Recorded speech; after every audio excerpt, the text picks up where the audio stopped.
இன்று வாடிப்பட்டி வட்டாட்சியர் அலுவலகத்திற்கு விவசாயிகள் குறைதீர்க்கும் முகாம் நடைபெறவில்லை.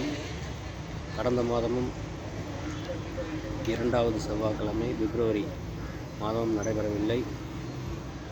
இந்த மாதம் மார்ச் மாதமும் நடைபெறவில்லை என்பதை வருத்தத்துடன் தெரிவித்துக்கிறேன். இந்த வாடிப்பட்டி வட்டாட்சியர் அலுவலகத்தில் சரியான தகவல், விவசாயிகள் குறைதீர்க்கும் தகவல் சரிவர கிடைப்பதில்லை. ஆகவே இந்த விவசாயிகள் குறைதீர்க்கும் திட்டத்தை புறக்கணிக்கிறேன். இனிமேல் இந்த விவசாயிகள் குறைதீர்ப்பு கூட்டத்திற்கு கலந்து கொள்வதில்லை என்ற கருத்தையும் பதிவு செய்கிறேன். நன்றி, வணக்கம். இங்கு குறைகள் தீர்க்கப்படுவதில்லை, குறைகளை சேர்க்கப்படுகிறது. குறைகளை வாங்கி கொண்டு எந்த ஒரு இதுவும் இல்லாமல் விவசாயிகள் குறை, மக்கள் குறை, எந்த குறைகளும் சரிவர தீர்க்கப்படுவதில்லை என்ற குற்றச்சாட்டை முன்வைக்கிறேன்.